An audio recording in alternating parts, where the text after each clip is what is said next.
Welcome back my dear friends, कैसे हैं आप सब लोग। मैं हूं आपका दोस्त Nitin. Thank you very much. आपका प्यार, आपके कमेंट्स, आपके फीडबैक मुझे लगातार मिलते रहते हैं। जवाब दे पाऊं तो प्लीज़ एक्सेप्ट करो, नहीं दे पाऊं तो बुरा मत मानना, क्योंकि बहुत सारे कमेंट आते हैं और दूसरे काम भी करने होते हैं अपने, ठीक है। तो प्लीज़ जब तक कमेंट दे पा रहा हूँ, जवाब दे पाता हूँ, नहीं दे पाता कोई बात नहीं, एक बार दोबारा लिख दिया करो। कॉपी पेस्ट तो करना है, दोबारा लिख दोगे, हॉस्टल में देख लूँ फिर जवाब दे दूँ, क्योंकि डेली के कम से कम 100-200 कमेंट होते हैं, तो कितने जवाब दूँ, कहाँ कौन सी वीडियो पे, क्योंकि 300-400 वीडियोज़ हैं। तो कहीं पे बुरा ना माने आप लोग, आपका साथ ही है मेरे पास और मेरा साथ आपके साथ हमेशा रहेगा। दोस्तों, इनकम टैक्स की जर्नी चल रही है और इनकम टैक्स के अंदर हम लोगों ने अब तक जो कर लिया है, लेसन 1, लेसन 2, 3, 4 तक, एग्रीकल्चरल इनकम तक हम कंप्लीट कर चुके हैं। अब बात करते हैं हम, आपके सामने बोर्ड पे मैंने सारे टॉपिक लिखे हुए हैं आज की क्लास के लिए। आज की क्लास थोड़ी लंबी होगी, बड़ी होगी, तो हताश होकर भाग मत जाना। बीच बीच में थोड़ा बहुत गैप मिले तो सो मत जाना, ठीक है। और सपोर्ट करने के लिए चैनल को बीच बीच का गैप आता है तो स्किप का बटन मत दबाना। तो चैनल को सपोर्ट होगा तो बाकी स्टूडेंट्स को, जो नीडी स्टूडेंट्स हैं, उनको हेल्प होती है। तो वो तभी होगी जब हम ये सोचें कि हाँ, हमें इस चैनल को सपोर्ट करना है किसी इनडायरेक्ट वे में। डायरेक्टली हम आपसे कुछ नहीं चाहते, लेकिन इनडायरेक्टली आपसे सपोर्ट चाहिए और वो प्लीज़ दिया करो। अगर बीच में कोई गैप आता है, आपको लगता है कि हाँ थोड़ा सा नैप की रिक्वायरमेंट है, तो 2 मिनट का नैप ले लो, कोई दिक्कत नहीं है, लेकिन स्किप मत करो। एनीवेज, स्टार्ट करते हैं दोस्तों। आज की क्लास का नाम है रेजिडेंशियल स्टेटस। ये इम्पॉर्टेंट नहीं है, मोस्ट इम्पॉर्टेंट टॉपिक है। चाहे आप बीकॉम कर रहे हैं, चाहे बीबीए कर रहे हैं, चाहे CA, CS, CWA, MBA, MCom, जहाँ पे इनकम टैक्स आएगा ना, ये समझो कि ये क्वेश्चन कंपलसरी आएगा एग्ज़ाम में। तो ये देखा कि एग्ज़ाम में कंपलसरी क्वेश्चन होता है, इसका आता ही आता है। तो इसको समझना कैसे है, ये हम टॉपिक कवर करेंगे करीबन 2 क्लासेस के अंदर। आज पार्ट 1, नेक्स्ट लेक्चर में, लेसन में पार्ट 2। पार्ट 1 में हम क्या क्या डिस्कस करने वाले हैं, ये हमारे सवाल हैं जो हमें कवर करने हैं। पहला, रेजिडेंशियल स्टेटस और सिटीजनशिप में क्या फ़र्क होता है। हमारे बहुत सारे स्टूडेंट्स कंफ्यूज रहते हैं।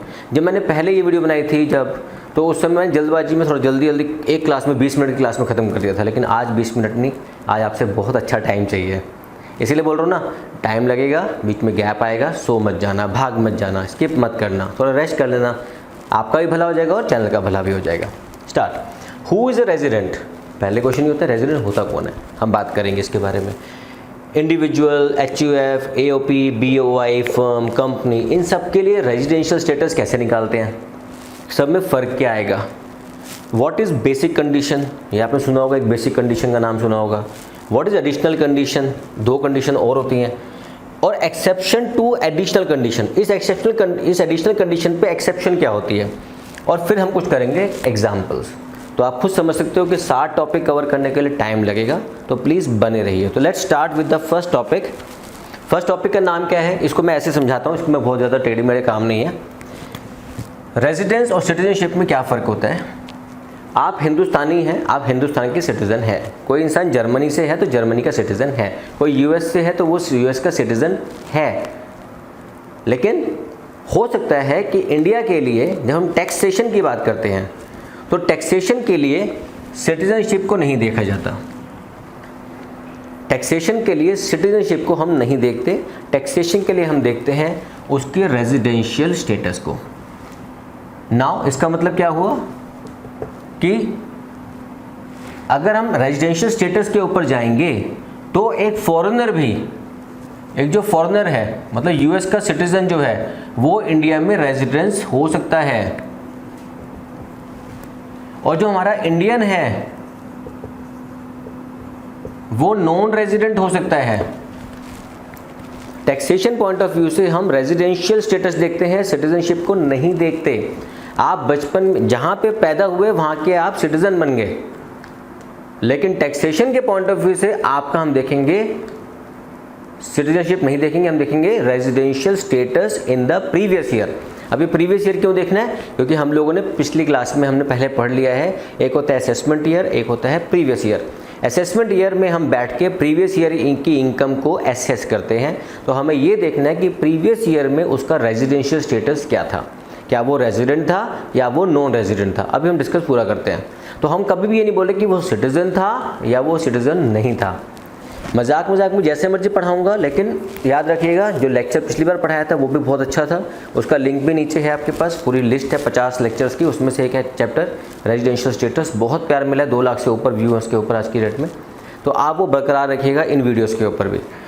अब आपको याद क्या रखना है कि आपको देखना है कि हिंदुस्तान में सिटीज़न होना नहीं है हमारे लिए इम्पोर्टेंट, रेजिडेंट होना हमारे लिए इम्पोर्टेंट है।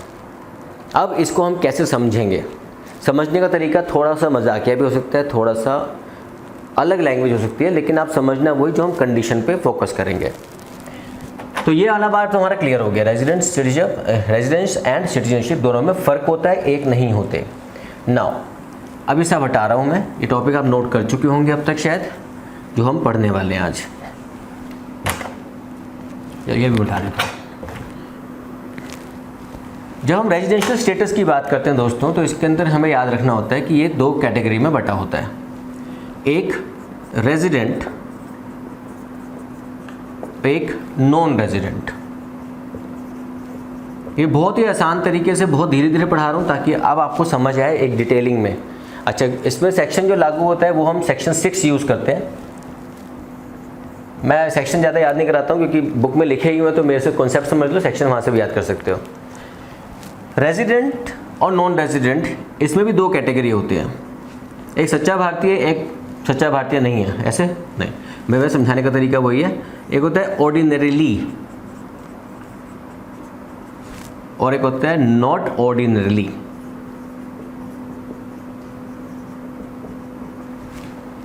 और तीसरा हो गया रेजिडेंट। तो कैटेगरी कैसे हो गई? एक होगा सच्चा भारतीय, एक होता है सच्चा भारतीय नहीं है और एक भारतीय ही नहीं है, ऐसे समझ लो, ठीक है। ये हम किसके लिए निकालते हैं सारा कुछ? अब पहले आज यहाँ कहानी शुरुआत से यहाँ समझो। ये हम निकालते हैं इंडिविजुअल के लिए, HUF के लिए,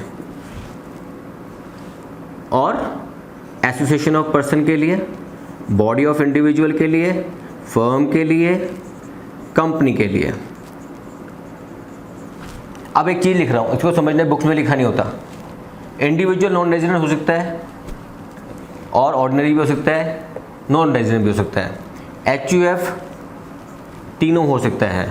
एसोसिएशन ऑफ पर्सन के लिए ये लागू नहीं होता, मतलब नॉट ऑर्डिनरली इन चारों के लिए एप्लीकेबल नहीं होता। या तो वो रेजिडेंट होंगे या फिर नॉन रेजिडेंट होंगे, उनके लिए ऑर्डिनरली नॉट ऑर्डिनरली एप्लीकेबल नहीं होता। ये सब चार्ट में एंड में डिस्कस करूंगा, लेकिन अभी समझाने के लिए कि हम जो रेजिडेंशियल स्टेटस निकालेंगे वो किसका निकालेंगे? इन सब का निकालेंगे। तो अभी जो हम शुरू करेंगे सेक्शन 6(1) के हिसाब से, वो हम शुरू करेंगे इंडिविजुअल के बारे में, ठीक है। यहाँ तक की कहानी थोड़ी बहुत क्लियर हुई होगी। अभी क्या है क्लैरिटी, हम अभी समझते हैं उस चीज़ को। ये मत कहना सर जल्दी जल्दी मिटा दिया, लिखवाया ही नहीं है कुछ, तो मिटाऊंगा क्या यार, सब लिखवाऊंगा धीरे धीरे।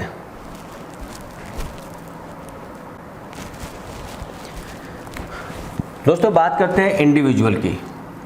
आपको याद होगा कि हम लोगों ने एक चीज़ क्लैरिटी में, बुक में आप जब पढ़ोगे तो लिखा आएगा, the residential status has to be checked for the SSC। और SSC कौन होता है? SSC is a person.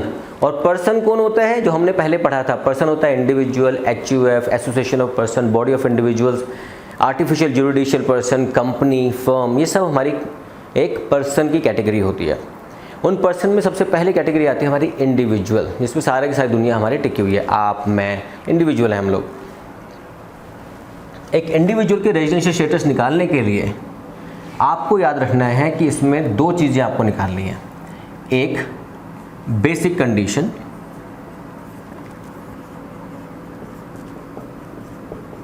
और दूसरा इसको ऐसे लेते हैं, चलो एक फ़िल्टर बनाते हैं कि भैया एक फ़िल्टर बना दिया, यहाँ से फेंकेंगे आपको, उसका नाम है बेसिक कंडीशन। अगर बेसिक कंडीशन में क्लियर हो गए तो बन गए रेजिडेंट, अगर बेसिक कंडीशन से क्लियर हो गए तो फिर नीचे फेंक देंगे आपको, उसको बोलते हैं हम एडिशनल कंडीशन।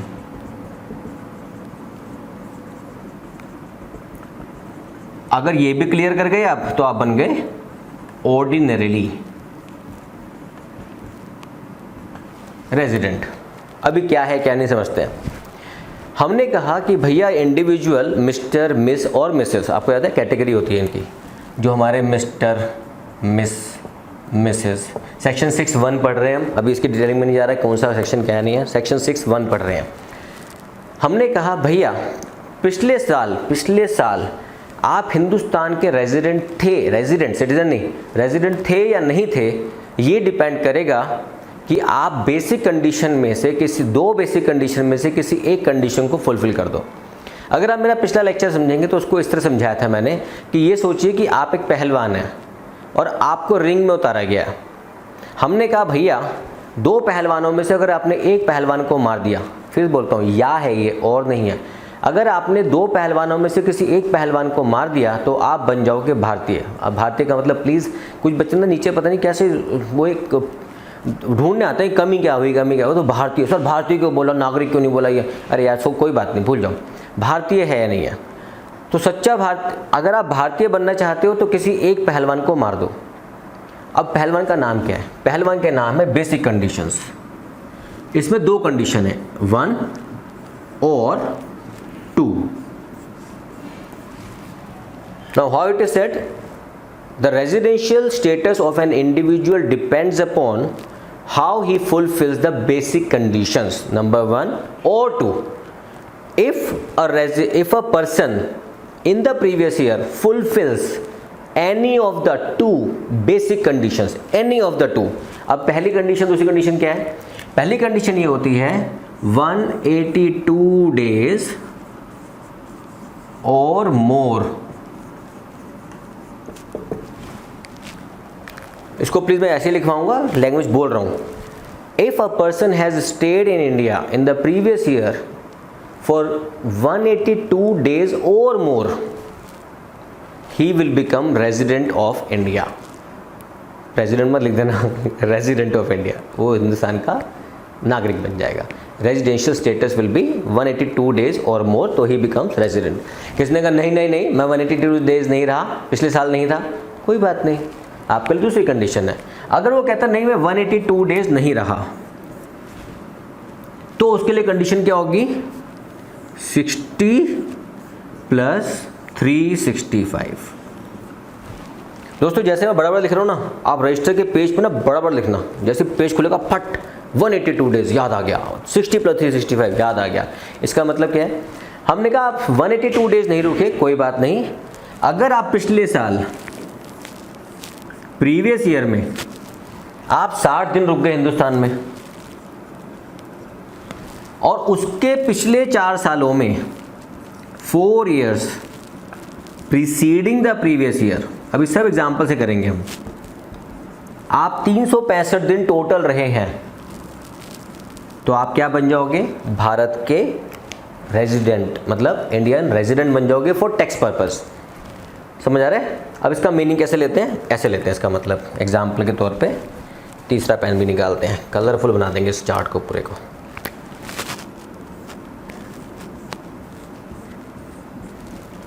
और चौथा भी ले लेते हैं, चलो, और एक और ले लेते हैं, 1 2 3 4। ये है प्रीवियस ईयर, ये है असेसमेंट ईयर।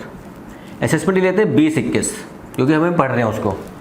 प्रीवियस ईयर में अगर आपका स्टे 182 days दिख रहा है हमको, तो आप क्या बन गए? रेजिडेंट।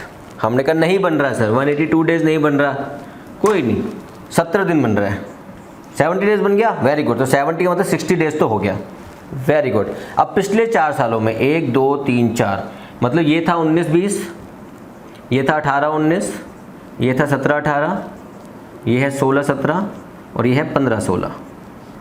मतलब इन 4 सालों में टोटल स्टे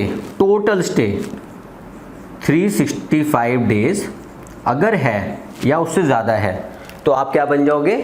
रेजिडेंट। अगर उससे कम हुआ तो नॉन रेजिडेंट। अभी क्लियर है? अब आपको याद क्या रखना है इन चीज़ों के अंदर कि 182 days या इन दोनों तीनों कंडीशंस में, ये लिखवा देता हूँ। Number 1, stay need not be continuous.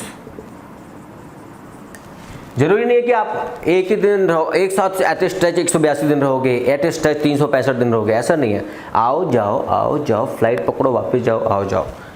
Number 2, it can be any place in India.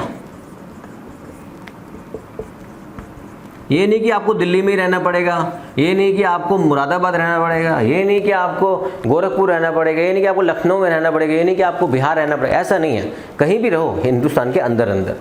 Number 3 and most important, day of arrival and departure included. जिस दिन हिंदुस्तान में आए वो दिन भी काउंट हो गया। सर मैं तो रात को 11:58 पे आया था। हाँ सर, 11:58 जो डेट है ना, जिस पर ठप्पा लगा है, आप उस दिन के माने गए, पूरा दिन काउंट हो गया। मैं तो हवा में था, कोई बात नहीं, आपका एंट्री हो गई। सर मैं तो सुबह निकल गया था, 12:05 की फ़्लाइट थी, मुझे कोई मतलब नहीं, अर्ली मॉर्निंग निकल गई। आप 12:05 डेट देख ली, वो काउंट हो गया। Even the date of arrival and departure will be included. इसको ढंग से समझो, बेसिक कंडीशन है, समझो, पूरा उतार लो दिमाग के अंदर, फिर आगे बढ़ रहा हूं।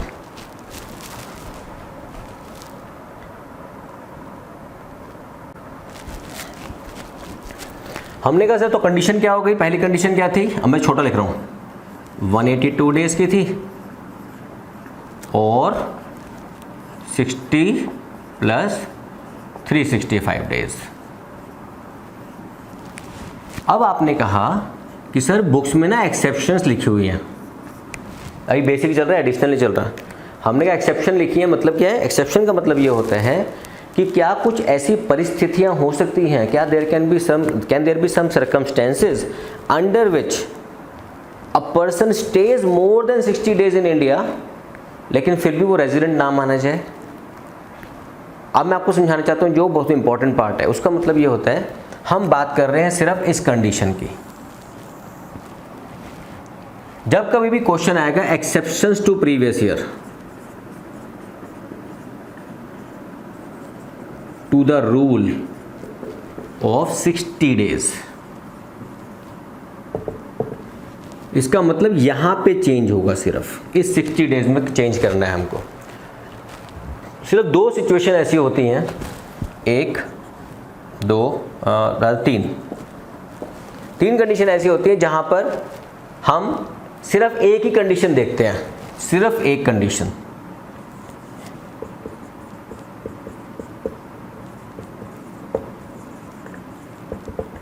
वो कंडीशन होती है 182 प्लस 365 डेज। मतलब उस केस में पहली कंडीशन एप्लीकेबल नहीं होती, सिर्फ दूसरी होती है, वो भी 182 प्लस 365। अगर ये लागू होगा तो वो बंदे 3 तरह के जो लोग आएंगे वो रेजिडेंट माने जाएंगे, वरना वो नहीं माने जाएंगे। Number 1, an Indian who is member of the crew of a foreign ship.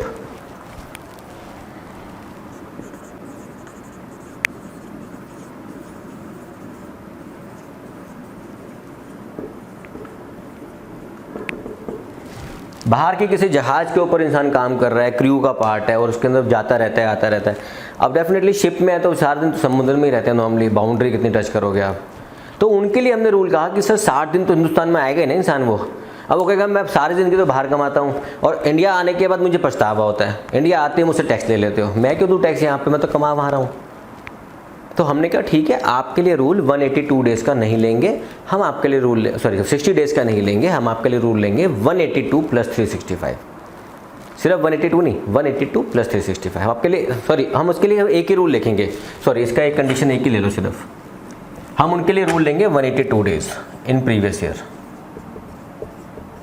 थोड़ा चेंज, सॉरी गलती हो गई, जल्दी हो गया, ये हटा देते हैं। कभी कभी भावनाओं में भेज दो ना, पढ़ाते पढ़ाते भूल जाता हूँ। सिर्फ 182 डेज देखेंगे आपके लिए और कुछ नहीं देखेंगे हम। नंबर 2, कोई इंडियन है who leaves India for employment purpose abroad, बाहर कंट्री में जाता है एम्प्लॉयमेंट के लिए और वापस नहीं आएगा ऑफ कोर्स। तो जब वो बाहर जाएगा, अब एम्प्लॉयमेंट के लिए जा रहा है, तो डेफिनेटली वो 60 दिन तो हिंदुस्तान में रहेगा ना। जब भी छुट्टियां आएंगी 60 दिन के लिए आ जाएगा रहने के लिए, कभी कभी मिलने आएगा माँ बाप से, 60 दिन के लिए आएगा। तो ये नहीं आते के साथ ही आ भाई आ जा, तेरी उस कंट्री की इनकम पे भी टैक्स देते हैं। इतने हम हार्श नहीं हैं, हम उनको रूल दे रहे हैं कि हम आपके लिए भी 182 डेज काउंट करेंगे, 60 डेज काउंट नहीं करेंगे। एंड अच्छा, एम्प्लॉयमेंट का मतलब क्या होता है? एम्प्लॉयमेंट का मतलब जॉब भी हो सकता है, बिजनेस भी हो सकता है और प्रोफेशन भी हो सकता है। अगर राइटिंग छोटी लग रही है तो आपको बोल भी रहा हूँ, सुन रहा हूँ उसको। जॉब, बिजनेस या प्रोफेशन किसी भी कारण से बाहर चला गया उसको एम्प्लॉयमेंट बोलते हैं। कई बच्चे कन्फ्यूजन में बोलते हैं एम्प्लॉयमेंट मतलब जॉब, नहीं, एम्प्लॉयमेंट मतलब जॉब, बिजनेस या प्रोफेशन, किसी भी काम से बाहर गया लेकिन बाहर रहेगा वो, अब वापस नहीं आ रहा वो। Third, a person of Indian origin visits India in previous year. हमारे देश के ओरिजिन है वो, भले ही पैदा अमेरिका में हुए, पैदा भले ही कहीं पे हुए हो, लेकिन ओरिजिन यहाँ पे है। मतलब उनके दादा परदादा पापा मम्मी सब हिंदुस्तान से थे, कोई ना कोई हिंदुस्तान में उनकी जड़ है, ओरिजिन रूट उनका इंडिया में है। आपको पता होगा एक हमारे स्पेस क्या बोलते हैं, नाम एकदम से भूल गया, एस्ट्रोनॉट, एक हमारी एस्ट्रोनॉट है सुमिता विलियम्स।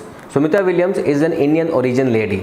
आपको पता होगा कि एक हादसा हुआ था कल्पना चावला जी के साथ, उसके बाद जो हमारी इंडियन ओरिजिन की बोली जाती है Sumita Williams, she is from Indian origin, she is not Indian, she is Indian origin. अब वो अपने देश आती हैं, दादा परदादा की ज़मीन देखने के लिए आती हैं, यानी कि आते ही आ जाओ, नासा में कितना कमाया, तनख्वाह काट के जाओ, टैक्स काट दो। Why? I am not here for any other purpose, I am here as a tourist. Indian origin आया, लेकिन अगर उसने 182 दिन से ऊपर रह गई यहाँ पे वो, तो वो बन जाएगी हिंदुस्तान की नागरिक, मतलब रेजिडेंट। तो इन कंडीशंस में क्या होगा, हम सिर्फ एक ही रूल देखेंगे, 182 डेज इन 3 केसेस में। That becomes exceptions to the previous year rule और exception to the rule of additional condition. तो क्वेश्चन 3 तरह कैसे बनता है, what is the exception of previous year 1, what is the exception to the additional condition 2, what is the exception to the rule of 60 days. याद रहेगा आपको तीनों case के अंदर, member of crew, person living for employment और person of Indian origin comes on a visit to India in the previous year. इन तीनों case में उसकी एक कंडीशन देखी जाएगी, 182 दिन। याद रहेगा, प्लीज़ इसको नोट करो, फिर आगे बढ़ते हैं।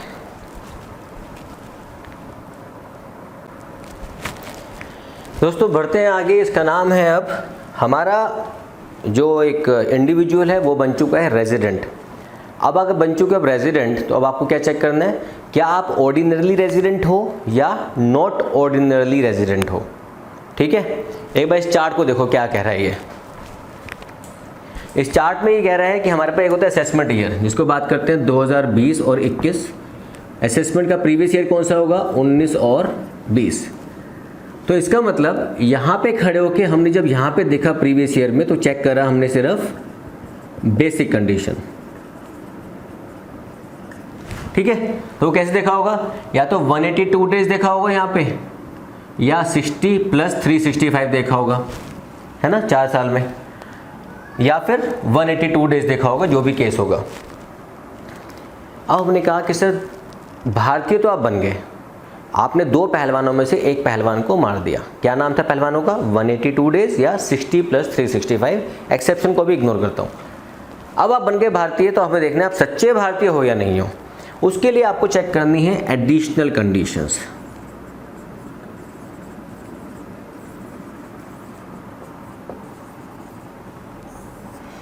पेटी थाम के रहना, आज लंबी क्लास है, ठीक है, कि भाग जाओ।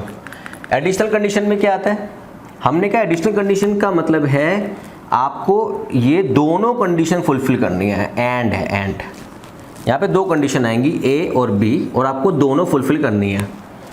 बेसिक में एक को, तो हमने कहा कि भैया अगर आप भारतीय बन गए 2 पहलवानों में किसी एक पहलवान को मार के, तो अब हम आपको 2 छोटे पहलवानों से लड़वाएंगे। इन दोनों को अगर आपने मार दिया तो आप बन गए सच्चे भारतीय, मतलब ऑर्डिनरली रेजिडेंट।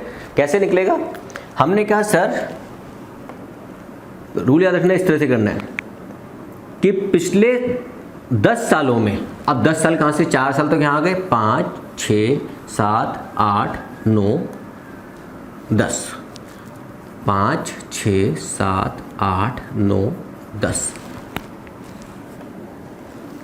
प्रीवियस ईयर को छोड़ के पिछले 10 सालों में किसी भी 2 सालों में वो रेजिडेंट हो, मतलब ही फुलफिल्ड, ये ही का मतलब बुरा मानना, ही और शी दोनों, who fulfilled basic condition in any 2 out of 10 preceding years, in any of the 2 out of 10 years preceding the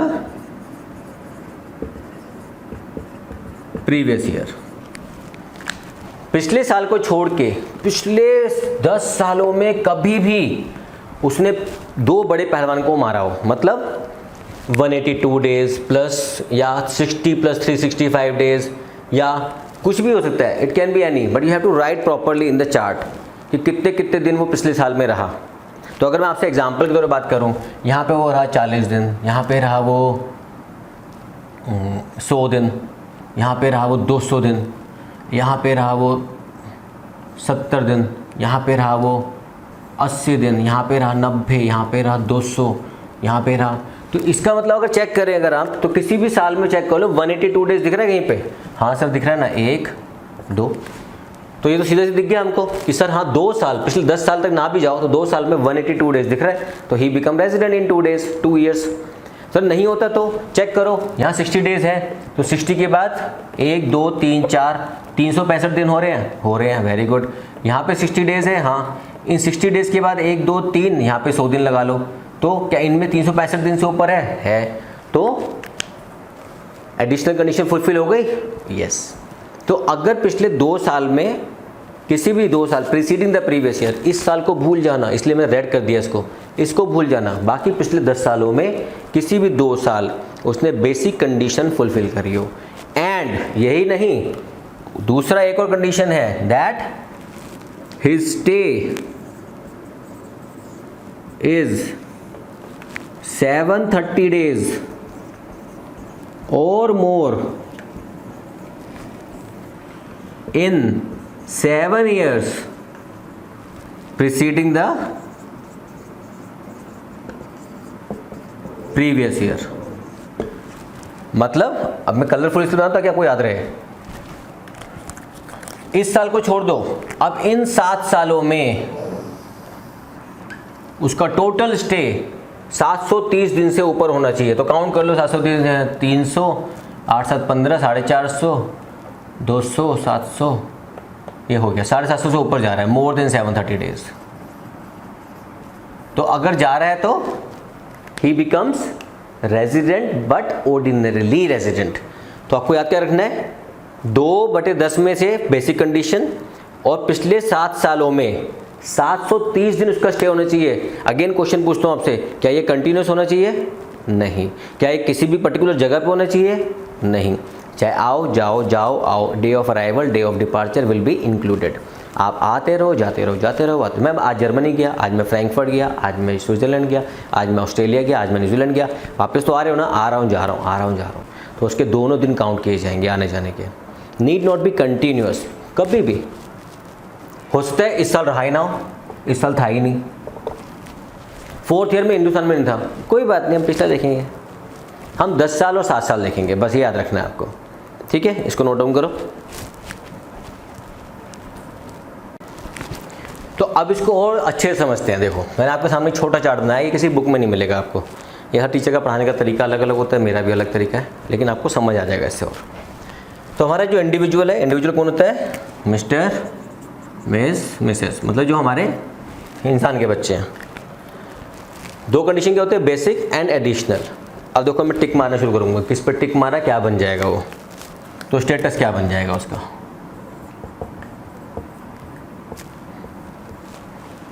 हाँ जी, 182 डेज नहीं किया, 60+65 भी नहीं किया, तो क्या जाएंगे? Not applicable. नॉट एप्लीकेबल जब तूने पहला पड़ाव पूरा नहीं किया, दूसरा कैसे आएगा? तो ही becomes non resident of India, NRI। क्या हो गया, पेन घूम रहा है, NRI, नॉन रेजिडेंट इंडिया। क्यों? क्योंकि उसने बेसिक कंडीशन एक भी फुलफिल नहीं करी। नंबर 2, इसने 182 डेज पूरा किया, ये नहीं किया, ये भी नहीं किया, ये भी नहीं किया, तो क्या बना वो? Resident but ordinarily resident, ROR लिखते हैं इसको, रेजिडेंट बट ऑर्डिनरीली, ऑर्डिनरी मत लिखना, ऑर्डिनरीली रेजिडेंट। चलो तीसरा कंडीशन देखते हैं भैया। इसने 182 डेज किया, ये भी कर दिया, कोई बात नहीं, कुछ भी एक करेगा बात बन जाएगी। यहाँ पे इसने A किया लेकिन B नहीं किया, अब खुद बताओ क्या बनेगा वो? He will become resident but not ordinarily resident। क्यों? क्योंकि ये दोनों फुलफिल करनी थी ना, एंड है, इसने कोई एक करी तो क्या बना? रेजिडेंट तो है वो, लेकिन नॉट ऑर्डिनरली रेजिडेंट। चलो दोनों फुलफिल नहीं करी, ये तो कर रहा है पर, तो भी NRI। ये क्या झोल है सर? अरे भैया ये पहले 2 बेसिक हैं, इन्हीं को मार दिया छोड़ दिया तो क्या करोगे आप? तो इसका मतलब if a person does not satisfy any of the one और both of the additional condition he becomes resident but ordinary resident. अब इसको सीक्वेंस चलाते हैं। A person fulfil basic condition becomes resident, great. A person who does not fulfil basic condition becomes non resident, great. A person fulfills basic condition and fulfills one additional condition, resident but not ordinarily. A person who fulfills both basic condition and both additional conditions, resident but ordinarily resident. सच्चा भारतीय। तो ये सच्चा भारतीय, ये नहीं सच्चा भारतीय, ये भारतीय ही नहीं है, ऐसे बात कर लेते हैं। तो टैक्स पॉइंट ऑफ व्यू से जब भी हम रेजिडेंशियल स्टेटस निकालते हैं इंडिविजुअल का, तो बेसिक और एडिशनल सब आपको समझ में आना चाहिए, समझो इस चीज़ को।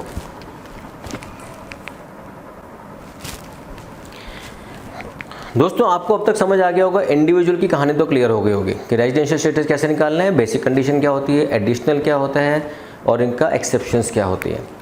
अब बात करते हैं बाकी जो हमारे एसएससीज हैं, HUF, association of person, body of individuals, company, firm, इन सब की बात करते हैं। इनके लिए सबसे पहले आपको एक चीज़ याद रखनी है, इनके चार्ट को। इस चार्ट को कैसे समझना है? एक होता है हमारा इंडिविजुअल, एक होता है HUF, association of person, body of individual, firm, company. ये मैं क्या लिखवा रहा हूँ उसको अभी आप क्लियरिटी हो जाएगी। हमारे ये जो HUF और इंडिविजुअल होते हैं, क्योंकि ये लोगों से चलते हैं, इसके अंदर मिस्टरी इन्वॉल्व है, कोई एंड सन सब कुछ इन्वॉल्व है, तो ये हमारे कैटेगरी आ सकती हैं तीनों। मतलब they can be resident but ordinary resident, they can be resident but not ordinary resident, and they can be NRI। ये हमेशा याद रखना है, छोटी छोटी चीज़ें हैं जो आपको बारीकी से समझनी है अब। लेकिन ये 3 जो आइटम है, 4 आइटम्स हैं हमारे पास, आइटम मतलब जो SSC है, पर्सन है, ये सिर्फ 2 ही हो सकते हैं, या तो रेजिडेंट या नॉन रेजिडेंट।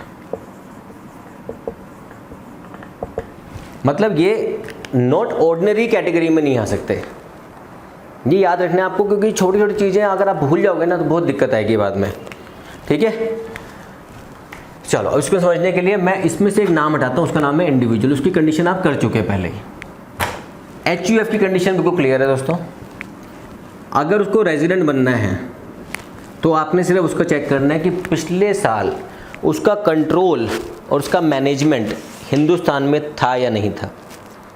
इसको बोलते हैं control and management of affairs in India in previous year. Hindi English mix कर दी। चलो अगर ये है तो वो क्या बन गया? रेजिडेंट। तो ये बन गया रेजिडेंट।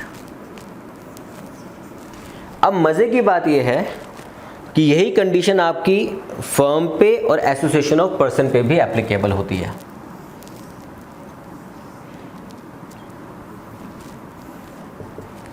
To become resident. तो अगर आपने ये फुलफिल कर दी तो क्या बन गए आप? रेजिडेंट।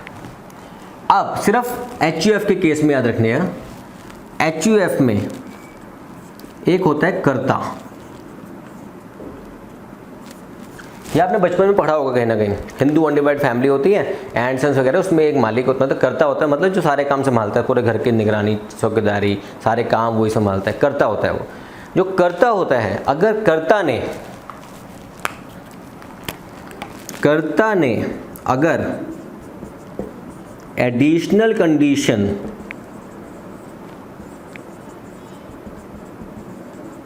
फुलफिल कर दी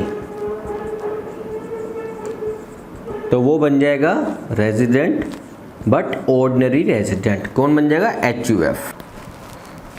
तो यहां तक क्लियर हुआ आपको कि अगर HUF का पिछले साल कंट्रोल एंड मैनेजमेंट इंडिया में था तो वो बन गया रेजिडेंट, प्लस अगर कर्ता ने, उसका जो कर्ता धरता है सारा, वो जो इंडिविजुअल है, अगर उसने इंडिविजुअल की एडिशनल कंडीशन दोनों फुलफिल कर दी तो वो HUF क्या बन जाएगा? Resident but ordinarily resident in India in the previous year. आपको याद रहेगा इस बात के बारे में? गुड। अब आपने ये चीज़ आपको समझ आ गई, आप लिख चुके होंगे 1 2 3 4 5। ओके, अब बात करते हैं बाकी सबकी कहानियाँ क्या है। बाकी सबकी कहानियाँ एक चीज़ सिंपल है कि सर ये सब लोग, ये सब जो पर्सन है, ये रेजिडेंट हो सकते हैं, नॉन रेजिडेंट हो सकते हैं, लेकिन ऑर्डिनरी नॉट ऑर्डिनरली नहीं हो सकते। तो इनकी कंडीशन क्या चलेंगी? इन तीनों का भी आपको बता दिया। Control and management in India main होता है कंपनी का। कंपनी के लिए 2 कंडीशन आपको याद रखनी है। Number 1, if it is an Indian company,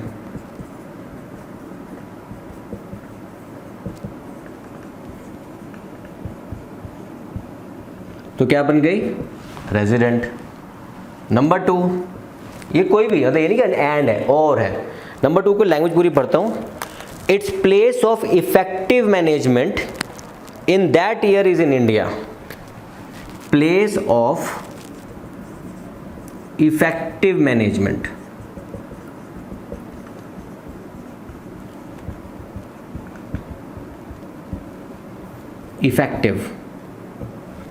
effective management in India. अब इफेक्टिव मैनेजमेंट का मतलब क्या होता है? इफेक्टिव मैनेजमेंट का मतलब कंट्रोल एंड मैनेजमेंट होता है, और दूसरा होता है कि अगर उसके सारे डिसीजन टेकिंग जितने भी काम है, डिसीजन मेकिंग जितनी भी है, वो इंडिया से होती है, तो वो इफेक्टिव मैनेजमेंट मानी जाती है। तो वो क्या बन जाएगा? रेजिडेंट। अगर इन दोनों में से कुछ भी नहीं है तो क्या बन गया? वो नॉन रेजिडेंट। तो हमें याद क्या रखना पड़ेगा? तो अगर यहाँ पर एक चार्ट है ROR, RNOR, मतलब ये हो गया रेजिडेंट, और NRI।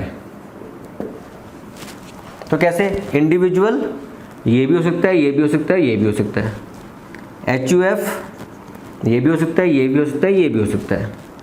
लेकिन association of person, body of individual, firm, company, artificial judicial person या तो रेजिडेंट होंगे या वो मतलब R होगा या NRI होगा। बस याद रखना है आपको ये, कि भूलना नहीं इस चीज़ को।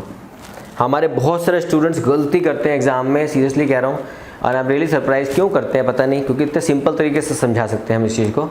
वो क्या लिखते हैं? अगर कंपनी का डायरेक्टर पिछले 7 साल में 730 दिन रहा, कंपनी का डायरेक्टर 2 साल, कंपनी के डायरेक्टर की बात कहाँ से आ गई? HUF में करता देखना है, बाकी किसी में कुछ नहीं देखना आपने। याद रहेगा दोस्तों, पक्का से, कोई दिक्कत तो नहीं है? इसको नोट डाउन करो। एक एग्जाम्पल करते हैं, फिर आज की क्लास खत्म। छोटे से क्वेश्चन करते हैं दोस्तों। एक्चुअली क्या होता है, छोटे छोटे ट्रिक क्वेश्चन ज़्यादा अच्छा है, एग्जाम में ज़्यादा आते हैं। क्योंकि लंबे लंबे क्वेश्चन तो आप सिंपल है ना, ईयर वाइज देखो कितने दिन है, कितने दिन है, आपको काउंट करना आता है ना। हर महीने में कितने दिन होते हैं आपको पता है, हर साल में कितने दिन होते हैं, लीप ईयर आएगा तो कितने दिन होंगे आपको पता है वो। एक क्वेश्चन आपके सामने, mister Ram Manohar born in US है ये, came to India when he was 13 years. 13 साल की उम्र में वो इंडिया आए, and went back at the age of 25, और 25 की एज में वापस चले गए। He left for US in May 2017। 2017 में वो मई में वो हिंदुस्तान छोड़ के चले गए थे, and again came back in March 2020 में वापस आए हैं वो। What is his residential status for assessment year 2020-21? 20-21 के लिए उनका क्या स्टेटस होगा? मतलब पिछले साल 19-20 में क्या वो रेजिडेंट होंगे हिंदुस्तान के या नहीं होंगे? तो आपने नीचे कमेंट में लिखना है इसके बारे में। Resident, resident but ordinary resident, RNOR, क्या लिख रहा हूँ, उल्टा लिख रहा हूँ, RNOR या NRI, ये आपने मुझे लिख के देना है नीचे। सर आपने कहा था आप क्वेश्चन कराओगे तो क्वेश्चन तो करा दिया, आंसर तो आप दो यार, कुछ तो करो, सब कुछ मैं करूँगा। ये भी तो प्रूफ होगा एंड में कि आपने पूरी वीडियो देखी नहीं देखी, है ना। तो जिस बच्चे ने पूरी वीडियो देखी है वो नीचे कमेंट में लिखेगा कि ये मिस्टर राम मनोहर जी प्रीवियस ईयर 19-20 में हमारे रेजिडेंट थे या नहीं थे, या रेजिडेंट थे तो ऑर्डिनरी रेजिडेंट थे या नहीं थे, RNOR थे या NRI थे, ये कौन थे। तो इनमें से किसी एक पे आपको आंसर लिख के भेजना है। आपने सिंपल लिखना है ही वॉज NRI या ही वॉज रेजिडेंट और ही वॉज ROR और RNOR। मैं कंफर्म करूँगा सही या गलत, ठीक है। तो आपने उसका मुझे कमेंट में लिख के देना। क्वेश्चन देख लो, उतार लो ढंग से, फिर आगे बढ़ते हैं।